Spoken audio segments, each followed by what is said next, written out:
Welcome to the Super Gamer Podcast. Welcome to the new Super Gamer Podcast, episode 188.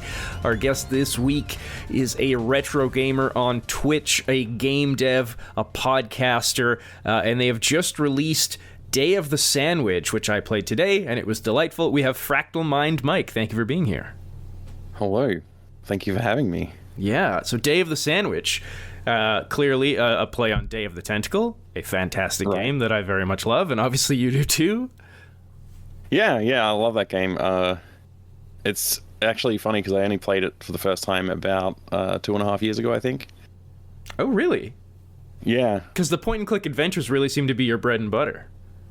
That's what it seems like, yeah, and it's not entirely on purpose, but I do love them. I've developed a huge love for them over the last 3 years, for sure. Well, I would have thought it was much earlier, although, to be fair, I guess I don't even know. I'm unfamiliar with this game, but I thought one of your first loves was Mystery House by Sierra. Yeah, Mystery House was the very first adventure game that I ever played. Very first graphic adventure. I didn't know what it was called. I found out in 2017. I posted on Reddit, tip of my joystick subreddit. I said, like, I remember this game, here's an image, and I don't remember what it's called. And somebody's like, oh, that's Mystery House, and posted like an image, and I was like, oh, that's it. Yeah. So I had played that at school, and I was like, I would think about that game like all the time over my life. And I was like, finally, I'm gonna find out what this game is called and play it. And so I found out what it was called, but I didn't actually play it. I ended up playing it for the first time since I was a kid on stream. I don't know, maybe a year and a half ago or so. Maybe a bit longer ago. But it sounds like that didn't fully kick off your point-and-click love then, if you say maybe 3 years ago is when that got going. Yeah, so I started streaming about that time, 3 years ago, and I had just gone through some medical stuff, which meant I had this vestibular issue. And I couldn't really play FPS games or anything because it made me too dizzy. And I was just like, I'll play adventure games. I've been meaning to do this for years. Like, some of the ones that I absolutely loved were like The Dig, Full Throttle, and a few other games like that. So I had played a handful, but for the most part, my gaming was like RPGs and FPSs and stuff like that. Right. So Day of the Sandwich, first thing, you turn it on, Moonlight Sonata, which I always love because it reminds me of Earthworm Jim 2. There's a level in Earthworm Jim 2, they play that song, and then when I was in high school, a friend and I, someone like brought that in as a presentation or whatever for a music class we were doing. And this was very rude of us, we shouldn't have done it, but we kept going, ammo, as it played, because that's from the game. Oh, perfect. Yeah, I can understand. Other than that, though, Delphine, your main character, is an amalgamation of the 3 Day of the Tentacle characters, Hoagie, Laverne, and Bernard, right? Right, that's what I tried to do that, yeah. Why Delphine? Does that name, is there any significance there? There's another studio who made adventure games called Delphine Software. You might be familiar with some of their work, I think. I think Future Wars was like one of the early ones, if I remember correctly. Cool, so just an ode to them? Yeah, a little bit of an ode to that side of adventure gaming. They sort of did like the cinematic platformer thing as well. You made this game... I really should check my notes, but I'm pretty sure that's right. You made this game all on stream too. It was 15 days, and you were streaming, and like, what's that like? Were people giving you pointers? Were they giving you recommendations, or how does that work? For the most part, I was just sort of doing my own thing, and just like looking at the chat and reading, talking, that kind of thing. I'm trying to, like, yeah, they definitely was, like, a bit of back and forth with some of the, like, ideas and jokes and design and stuff like that, but for the most part, it was just, like, hanging out and trying to keep people engaged a bit, but I would just spend hours just looking down at the tablet to draw a picture or whatever, so it was, that's why I started a new channel for the dev streams, because I wanted to be able to just focus on the work and not stress about, like, oh, I need to make sure that people are entertained. Do you find, like, is that a nice break when you're working, or does it kind of distract you when you'd rather be really getting in there? I think it's pretty good. It's not a bad way to work. It gives you I think it puts you in a bit of a motivated space where you're like, okay, I'm in front of a bunch of people, so I better not just slack off and like read, Twitter or something. But at the same time, there's people there to have a chat to when you are like sort of between like thoughts or something like that as well. So that kind of helps you keep motivated and like talk things through. And like with many industries, like talking things out, talking problems or ideas out can help you solidify them and come to conclusions that you might not if you're just doing it all in your head. So having chat to actually talk to is a very powerful tool for just being able to stay productive, I think, as well. So, I mean, that's for me. It might not work that way for other people. One thing while playing the game, I was laughing at myself. Like, I've played plenty of point and clicks. I love them. But I'm so conditioned by new games that I was pressing Alt a lot, like as if that would highlight everything that I could interact with. And of course, it does not. Yeah, there's no highlighting. I did think about it, but I was like, I got to just streamline the process here. So it didn't happen. I feel like, too, maybe point and clicks, it's about the finding the thing, right? Yeah, certainly in like older ones, that was definitely like a technique that people used as like, oh, this will be a challenging puzzle. I will hide one object on the bookshelf that you have to click on, and I'm going to call out Laura Bow, the Dagger of Amon-Ra, as that game with Crime and Punishment sitting on a shelf. It's like impossible to find it. I spent way too long looking for that freaking book. I hated it. So yeah, highlighting hotspots would be ideal.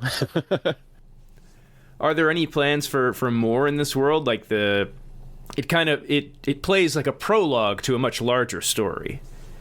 It does, and that was kind of intentional. That I was like, I want this to feel like a bigger space.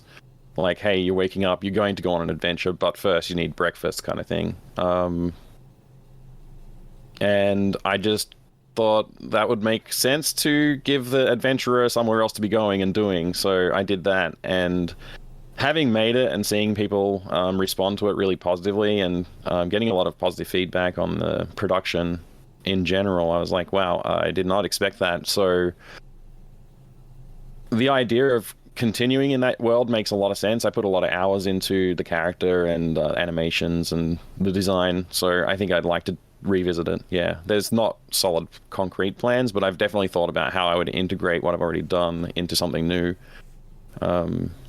Yeah, maybe even redesign the puzzles for Day of the Sandwich into a bigger adventure game where it's no longer just about making a sandwich and it's just a subplot, maybe. Is a bacon sandwich, an egg and bacon sandwich, is that something that you yourself would tend to make in the morning? I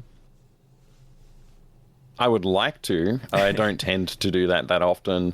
Usually if I'm going to have like a cooked breakfast like that, I'll just throw on some eggs and bacon. I don't usually do the sandwich thing. Right. But yeah, sometimes I definitely made a sandwich just like that. I hope I'm not spoiling. If I am, please, I'll... Oh, no, that's fine. All right. I know you've said that you've made several games. You haven't necessarily released a lot of them. You've kind of sort of got Grid Cannon Evolution, but would this be like the first like completed game you've released? This is the first one that is released that people can actually access and download today. Yes. So how's that feel? I did release some older stuff many years ago under a different name that I am sure no longer exists, which I'm happy about, I think, in the long term. But yeah, what was the question? Sorry. Just how does it feel, to get something out there that people can play? Better than I thought it would. I did think that I was going to make something simple and just put it out and then move on to the next thing. But I knew that there would also be some transition of like, okay, I've put the thing out, I need to support it. And I had to do bug fixes and talk to people and stuff like that. But now that it's actually out there and it's like fairly stable, I feel really, really positive about it. Normally at this stage, I would kind of start feeling... maybe even a little earlier, I would have felt like, I probably shouldn't have released this, and I would delete it because it's not polished enough. Like, I'm constantly thinking of things that I should have done better. And, like, I didn't really finish doing all the background art the way I wanted to. I didn't really finish doing the character animations smoothed out as the way I wanted. The There's ideas I had that I didn't do. I wanted to do close-ups of when you're interacting with items. So like have like, you know, when you throw an egg in the pan, you can see the egg going into the pan and cooking, that kind of stuff. But I knew at the time when I was making it that I had to keep it a limited output because I wanted to do it quickly. So I had to make decisions to cut those ideas out. And normally, in the past, like certainly before I started streaming, if I released something like that, I'd be like, it's not good enough, and I'd take it down. And then I'd want to polish it, or I'd start to feel bad about it and not work on it again. But streaming, to segue to that a little bit, has completely changed my outlook. I always had a lot of anxiety about putting my stuff out there, so I'm very creative. I like creating stuff, but I've always felt nervous about sharing it. And I don't know why that is exactly. Some people try and associate it with imposter syndrome, but I feel like it's not quite there. It's something a little different. But yeah, I don't know. Streaming really changed my life because when you stream something, the audience is already there. They've already seen it. You can't take it back, and you just have to move forward. And so I just, focusing on improving my streams has really helped me to just come to terms with like, hey, sometimes people like it, sometimes people don't, and that's okay. And you don't have to do everything perfectly every single time. Like you can't do take 2 on stream. You have to just, that's what you did. Move on to the next thing. So yeah, it taught me a lot. And it helped me get to a point where I'm actually very comfortable releasing the game. So now I feel really great. Ultimately, I'm really, really proud of the work that I did, and I think that people will enjoy it, and the people who have played it have told me how much they've enjoyed it. Lots of people pointing out the references and saying like, hey, I really liked how you did this or that in the game. So yeah, it's been a really positive experience. Speaking of what you do live on Twitch, and I guess not really having a take 2, your podcast, you, for about a year now, have had other streamers on, including, we were talking before we started recording, you had Duke Donuts on, I think, was it your last one? I think Duke was my last, yeah. Who I simply know as the 70 bits oh boy guy. But you've also had Ash Said Hi, who, friend of the show, I've had her on before. You can't. I don't do live, as you know. We're recording. You do live. How does that go for you? Is that anxiety building, or how does that work? I just love talking to people. So the first time, I'd been talking about doing it for ages. The first time I had a guest on, I got Dr. CDCS on, who's a good friend of mine and has been a huge inspiration for me with streaming. And I was just like, hey, do you want to jump on and we'll do the podcast that I've been talking about doing for ages? He's like, yeah, sure, I got some time. So we did that. And I was just like, okay, I've started. I have to keep doing it now. So yeah, having guests on and stuff like that, it's just like, it's awesome. I love talking to people, asking them questions about what makes them tick. And it's very much a conversational podcast. I don't have like, I'm sure, prepared questions or something. It's not very journalistic. It's just... I do have topics I want to cover, but I'm not like, looking at my sheet of questions and going like, okay, I got to ask about that next or something. It's just very much just having a chat. So we'll sit there, and the longest one I think is Duke Donuts, and I don't know how many hours that was. It was like very, very long. McCall 45 was also a very long podcast. Retro Island Gaming, another long one. So just lots of long podcasts with people who I genuinely just want to sit down and chat with them. And putting it in the format of the podcast does direct the conversation a little bit, but it's still, I think, pretty raw, and I think that's what people like to see. The only problem with that is editing. I haven't had the guts to go in and spend the hours it would take to edit down those long podcasts. Yeah, I mean, I think you were saying before we started again that Duke Donuts one was maybe like 8 hours. That's a lot of editing. Yeah, I think I release it in 4 2-hour episodes or something like that on my YouTube channel. So, have you, what have you learned while doing it? Anything cool that you were like, oh, I'm really glad I did this. I've taken away some really cool stuff. Yeah, I think so. I think a deeper knowledge of just like people who who are like my colleagues or friends or whatever you want to like. I think it's just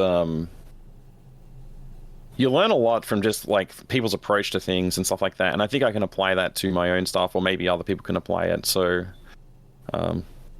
recalling specific scenarios out of all of that, there's so many hours of content there. It's pretty difficult to pull out a specific scenario, but I know for sure that I've learned stuff like, how I present stuff on my stream has changed because of that. I've also talked to game developers like Julia Minamata, and that's been really fun too, because that's like obviously something else that's a big interest for me. So talking to them and seeing like how they approach their processes and stuff like that has helped too. Yeah, I don't know if that's a perfect answer, but no, that's good. Yeah, is it something you're going to keep going with?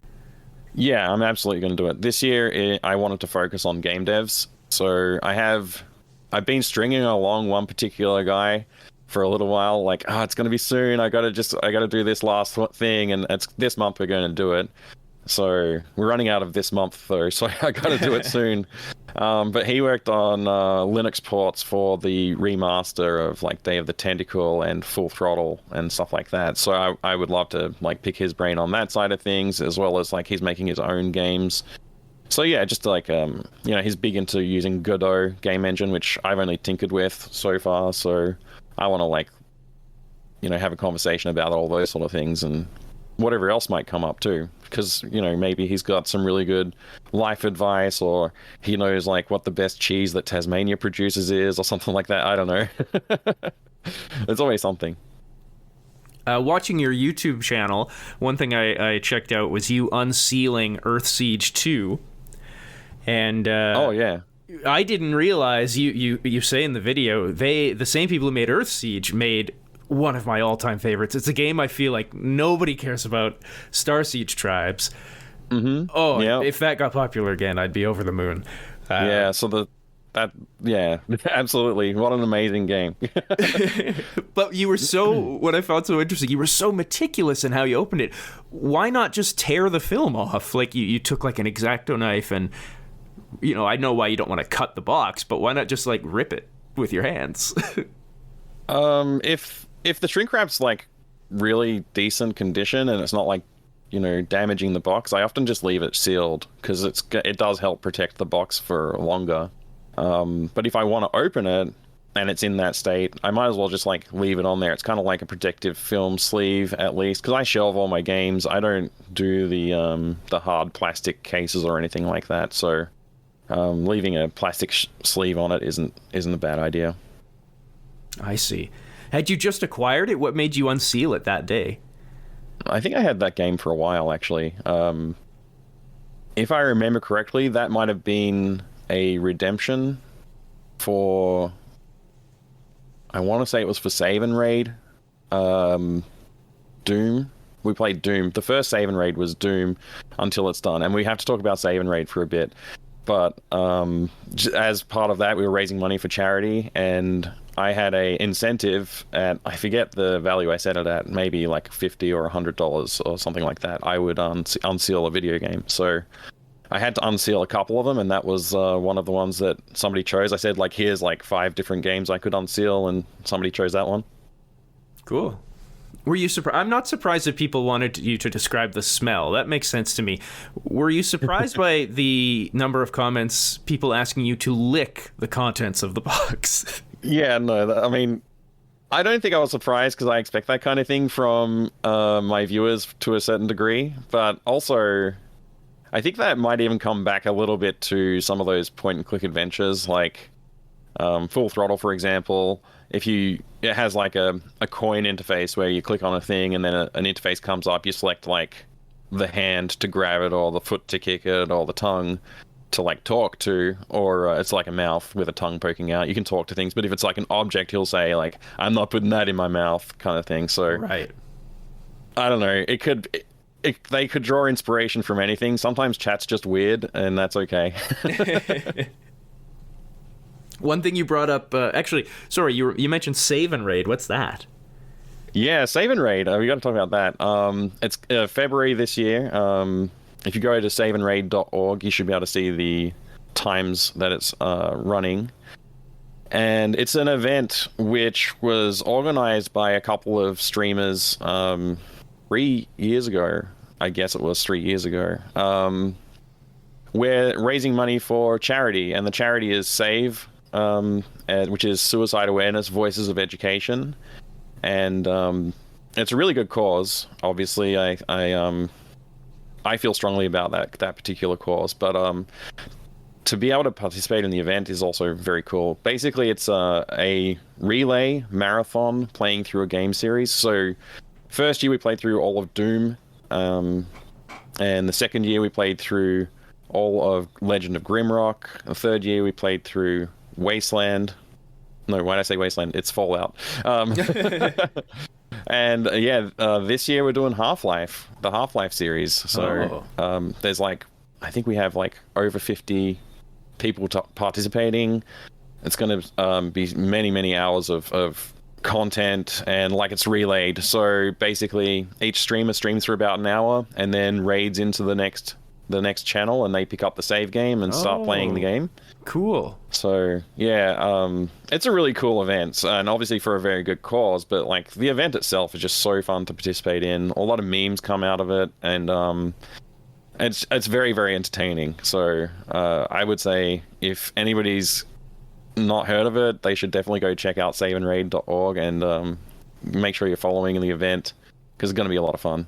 With the relay format, have you ever passed the baton, so to speak, and then you're watching the next one and you're like, no, this isn't how I was playing?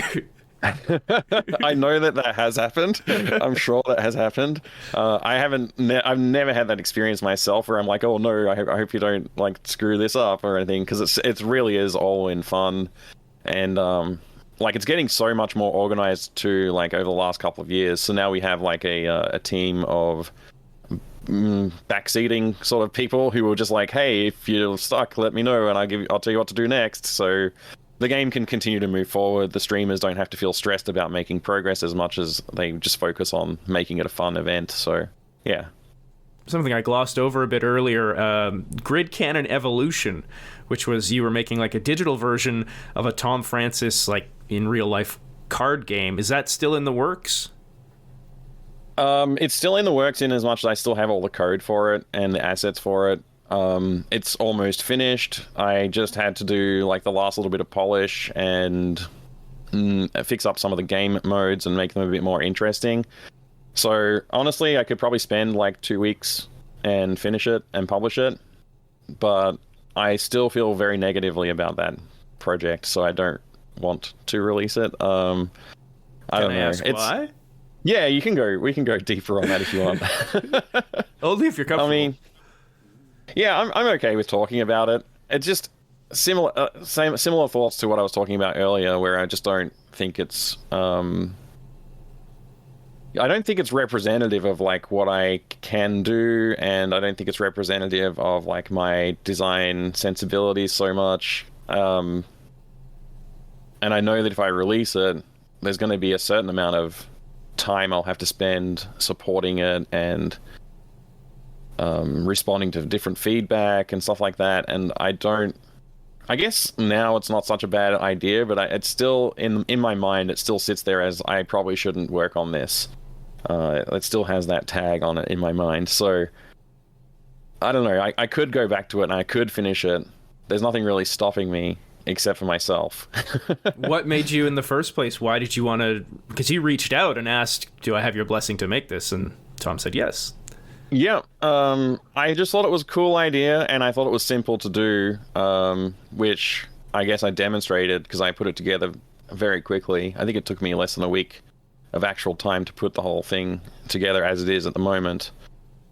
But I don't know. I feel like I let people down a bit, but I also feel like if I release it, I'm letting more people down somehow because people will have to put up with the nonsense. I don't know.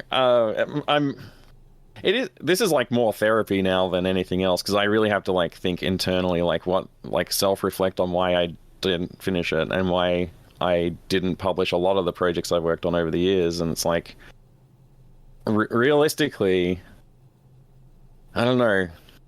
I just don't know. I feel like there's my mind is treating it sort of like a sunk cost, where you really should cut your sunk costs if you don't think that the return on investment is going to be worthwhile. But It's like I don't know if I'm seeing the investment of my time and energy and like my mental well-being is going to be impacted negatively. Like, will I get the right return out of it? And I don't know. Mm-hmm. This feels like maybe a segue to how has 7 Habits of Highly Effective People helped you?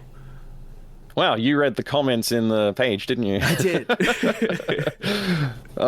I read a lot of those kind of books over the years through my career. I think there's been a lot of things. Like, I won't go into like my whole like career history or anything like that, but there was a time when things like that were extremely important to me, to be able to like communicate with people and manage people and stuff like that. And I found that often the thing that was like making people stress and feel discouraged was they were worrying about the things that they shouldn't be worrying about. Like, if your job is to make a sandwich, you only really have to worry about like, do I have bread? Can I get bread? Okay, that's a problem. Or okay, that's not a problem, right? You don't have to worry about like, hey, is the wheat field being watered properly or something like that? That's not really your problem. So there's Covey has a thing called the circle of concern, which has like, I'm concerned about this, I can influence this, or I have direct control over this. Those are the 3 circles that get smaller each time, right? And so the circle of concern, yes, you can be concerned, you can raise your concerns, but you shouldn't really spend much time worrying about that stuff. When it's influence, so like I can tell you like, hey, I need you to do this because it's going to impact like my delivery schedule or something, then like, okay, and you can do something about that. But it's not really in my control, so I can let go of worrying about that. You've been told. And then obviously there's like me making the actual sandwich or whatever. Like, yes, I have to worry about every piece of this and put this together the right way and make sure that the people who need it get it. So, yeah, that's how 7 Habits of Highly Effective People has impacted me, I guess. Cool. Well, that's something I should keep in mind because I am certainly a worrier. Yeah, me too. Obviously, I've talked about it. Sometimes you can apply things professionally, and then when you're doing stuff for yourself, it doesn't always work, right? That advice doesn't always work. And I think that is something that I need to learn from still. You said something on Twitter last year that actually, I was like, oh my goodness, that's actually really interesting to me. You asked, it was simple enough. You asked, you held up like big box computer games, and you said, do you call these video games or do you call them computer games? And what I found so interesting for myself is I think up until a point, like when I was younger, I called them computer games. And now they're just video games. And I'm not sure when that changed or why. I always called them computer games for the longest time. I don't remember when I started saying video games more often. I think it might have been when I started streaming. So, yeah. I thought it might have been like is this like a North America versus like King's English type difference? Or what? I don't know. Well, I'm in Canada, so I mean, I use the King's English. Yeah, okay. But yeah, it's like, I was always curious about the differences, like especially when I finally got more exposure to like just general gaming culture across the world. Like USA, North America always seemed to be like they would call it a video game rather than like a computer game. And I was wondering like, is that because they mostly spend time on consoles? And I found that like in my experience, at least, certainly from like the early 2000s through like mid 2010s, the people I would talk to often would say like, yeah, I basically only ever played on console growing up. In later years, I've sort of encountered more people who were more like me from North America that spent more time gaming on PC, but I thought it must be something to do with that, like, consoles, video game, PC, computer game. Yeah, well, I do think when I was younger, I think I differentiated, like I would refer to video games and computer games. And so that's why I'm kind of wondering, like, I guess maybe one day it became so one and the same that maybe now I just call them video games. Because, yeah, I don't think I would say, oh, that's a computer game now. Yeah. Even if I was like describing it, I'd probably be like, oh, that's on PC. Like the phrase computer game, I don't think would ever come up for me anymore. Right. Yeah, I still like the idea of calling things computer game, but I often, when I'm talking about this category of entertainment, I'll say video game now, so... I love that you have a bunch of Gravis gamepads. I had a Gravis gamepad when I was a kid, and I think the Gravis Gamepad Pro, I don't think that gets the recognition it deserves, because that is the OG PlayStation controller, which everybody is, and I agree, I think it's like the best design for a controller, but it's the Gravis. Yeah, it's the Gravis. Who did it first, Gravis or PlayStation? I think Gravis. I mean, maybe I'm wrong, but... I don't know. I always just assumed that Gravis were just like copying whoever was the best they could find. Now I gotta look I it up. was so jealous of people owning Gravis gamepads, like, because I'd play like Jazz Jackrabbit or something. So many games would feature the Gravis gamepad in their menu or something like that, and it's like, oh man, I really want that controller. And my parents bought me like a gamepad, which honestly is probably actually better than a Gravis. But at the time, I was like, it's not a Gravis, but okay, thank you. Okay, well, I'm confused here. The top results I have, I just put Gravis Gamepad Pro or PS1.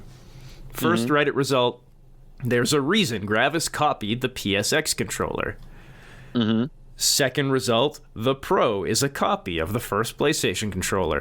Hey, it's me, and I'm just going to interrupt quickly here to give credit where it's due. The things I'm quoting here, one is from the Reddit subreddit, DOS Gaming, and I couldn't actually find which comment said the line that I quote. Maybe it's deleted, or maybe I'm just bad at finding things. And then the other one I quote there is from Vogons, another forum, and it is from the user Dersamler. Anyway, there seems to be some confusion here. A lot of different dates when I look this up come up, but I do think that PlayStation, it seems PlayStation came first, and there's just a lot of dates being thrown around when I look it up. But anyway, enjoy us also being confused about this. But then, under the People Also Ask section, the Gamepad Pro was released in 1991. Well, that's before PlayStation 1. The Pro was released in 91? Well, that's what this says, but it could be wrong. I'm gonna Google this too now. Hang on a second. Hopefully my keyboard's not too noisy. Oh, that's all right. Ambiance. Where did on the Wikipedia page maybe? It is computinghistory.org.uk. Says Gamepad Pro was released in 1991 by Advanced Gravis Computer Technology. The Pro was released? That's what it says, but it looks... Yeah, that's what it says. And now I totally forgot about that little screw-in like joystick on it. I mean, it kind of predicts the thumbstick a little bit, but not very well. Right. Well, I don't know. I'm not sure. I would like to dig into this some more. I always assumed that they just copy whoever the leader in the market was. I'm seeing like, okay, the Gravis was Wikipedia just says Gravis Gamepad was released in 91. Oh, so maybe that's like, yeah, that, okay. Yeah. I don't know when the Pro was released. Well. But it's an interesting thought. We both have work to do. Yeah, we have to dig deeper now. No, but my Gravis collection, I started that collection because I was so obsessed with Gravis controllers when I was a kid. So yeah, finally awesome. Actually owning one, and then I had to collect more, and I still haven't finished collecting the Gravis collection, so it's going to be a while. So going back to, you were talking about the differences, between North Americans and Australia, where you live. What games are and were popular in Australia? Like, what did you grow up, like, what was the game you wanted? I'm sure it's similar, like, and it depends on, like, what area you pick, right? Because, like, the earlier you go, the differenter the games get. Differenter? Yes, that's definitely a word. Sure. It's like, I loved, like, for example, Mech Warrior, Earth Siege, those kind of games. I loved those. Battledrome was, like, so cool, which is, like, another Mech Warrior type game, but it's, like, arena-based. And that was like the first mech game that I ever owned was Battledrome. And later I got Mercenaries for Mech Warrior 2. which was cool. That was certainly a very different experience than Battledrome. But I don't know how much of the difference between like Australian market and US market there really is. A lot of the stuff like we got was UK publishers would publish magazines here, but we'd also get US distributed magazines as well. So my gaming library was just consisting of like all of the cover discs that you could get for a magazine. Right. Often the cheapest one on the shelf, because, you know, our parents didn't want to spend a lot of money on video games. Or computer games. I used to think it was the coolest thing that you could get a game like in a magazine, or even like a box of cereal. Yeah, the box of cereal thing is so funny. I wish there was more like that. Mm-hmm. I've got was it Age of Empires 2, I want to say. Oh, that's one of the best. From a Kellogg's box. Yeah, it's quite a popular release. I think that's what it is. Somebody will correct me if I'm wrong, I'm sure. When are we going to get your Scorched Earth clone? I just started working on it, like, a couple of days ago, and I was tinkering with it a little bit before I jumped on the call with you, and I just fixed up the terrain generation math, so it's all, like, generating numbers in the right range. So... I don't know. There's a lot of work to do. It depends how hard I go on like the design. The scope was pretty broad when I proposed it. I think your sheet just said Scorched Earth clone. It now says I'll pull it up and I'll tell you what it says right now. If I scroll down to game 2, this is like basically like a journal of like what I'm working on. And so it has all the journaling of like task lists and completed items for the sandwich game, and then it just goes to game 2 pretty much immediately. The current title for that section is Real-Time Scorched Earth Battle Royale. Oh. So it's a pretty big scope, just reading those words. So it wouldn't be turn-based then? Is that the idea? That's right, yeah. I want absolute chaos. That sounds actually really good. Yeah, it could be really fun. So my plan is to do this as a single-player experience first, and then look at adding netcode and stuff like that, if I can pull it off. So, yeah, and I have no idea when this is going to be done. It's like one of those things, it could be like 20 days, it could be like 90 days, it could be like 3 years. I have no idea right now. I need to feel out a little bit more with prototyping. Is that something that we'll be able to follow the progress on? Like you'll be streaming it? Yep. I've been streaming every day on that since I started. I won't be able to do the same I did for Sandwich Game. I started streaming Sandwich Game and I just finished it. Like I didn't skip a single day of streaming. So the entire process was almost caught on stream. I did lose day 1, which is unfortunate because day 1 was like pretty good stream, I think, because it outlined like what the channel was for, and it would have been nice to have a video to point back to and say just watch that, but that's not there. I forgot to turn the archiving feature on Twitch, so but after that, like, you know, I also did like I read through the entirety of one of like Ron Gilbert's articles about designing puzzle dependency charts. So it's from 2014. I can send you a link to that if you want to include it in your notes. Yeah, sure. But yeah, it was a good video. Too bad it's gone, I guess, because that was like the core of a lot of the design ideas I came up with for the Sandwich Game was in that video.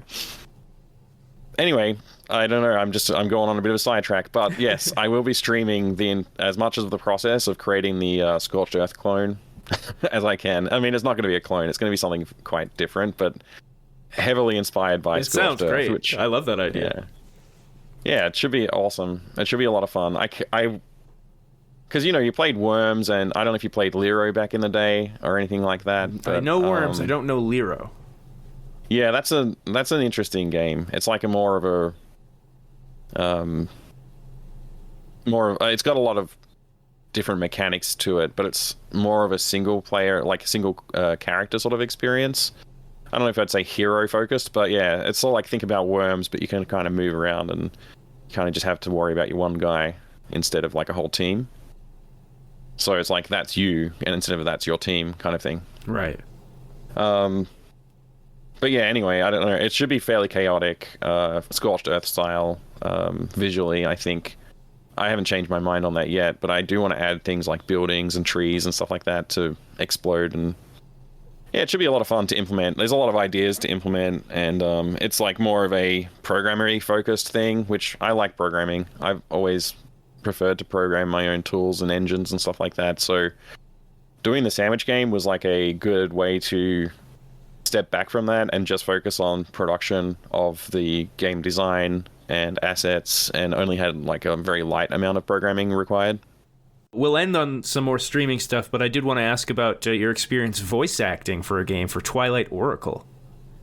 Yeah, I did. I helped out with the demo for that. I told Cosmic Void, hey, if you ever need any help with like, you know, getting voice acting into a game or anything, let me know, because I'm interested in doing that as well.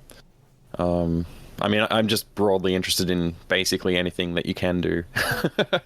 I don't limit myself that much. So yeah, I just said, look, hey, if you're ever interested, and he reached out and said, could you do this? And we had a recording session on Discord and stuff, and I sent him through the files. We did a few edits and changes and retakes, but it was really fun. And yeah, it's pretty cool. Twilight Oracle, it looks pretty good. So that was just for the demo. They've got a more professional person to do the final version, which is probably a good thing.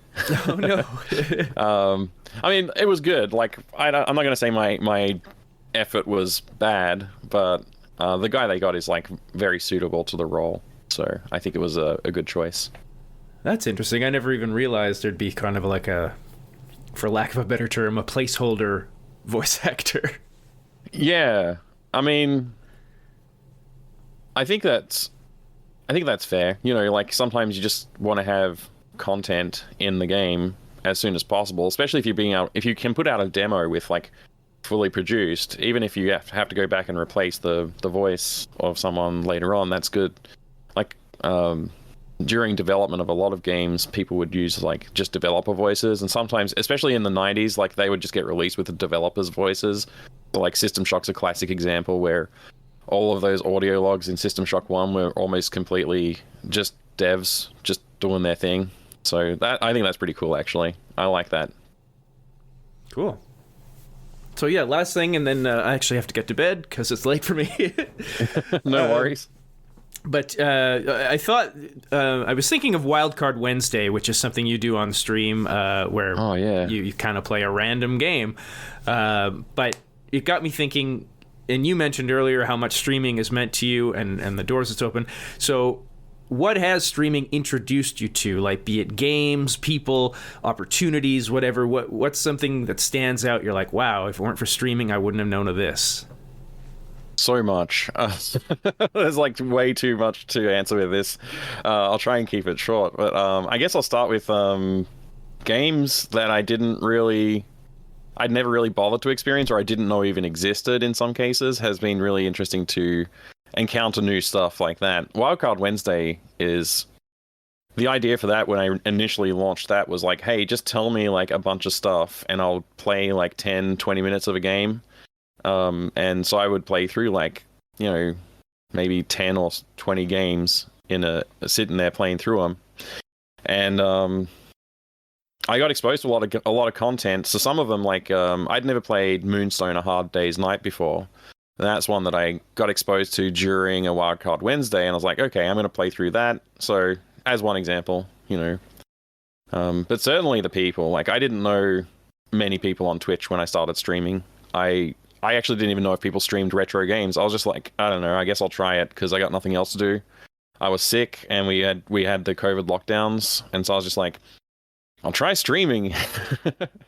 And I had to stream adventure games because I couldn't really play anything else. That was like anything that was moving on screen was causing me to feel too dizzy. So I did that, and then it just everything went from there. I met a lot of amazing people through Twitch, and the people I've met have just been very encouraging, and they're like great people. I definitely call them like good friends now too. So I continually meet new people as well, which is awesome. So it's great to get new connections through something like this. And makes up a huge part of my life now too. Like I stream regularly. I stream a lot during the week, so being able to make personal connections through that process and like being able to like connect with other people, other streamers and stuff like that, it's been a really positive impact on my whole life, I would say.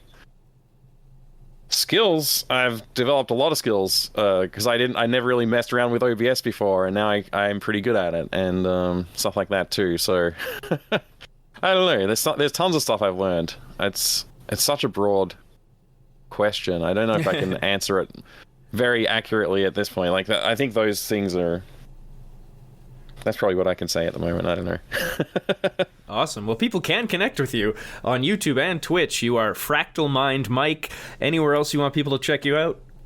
FractalMindDev on Twitch as well. I'm on Twitter, Mastodon, and Blue Sky.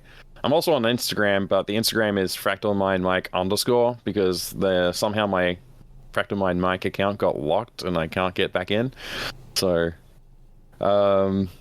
I'm all over the place. I also have fractal-mind.com, but there's nothing there. Don't go there. FractalMindMike, thank you so much. Thank you. It was a pleasure.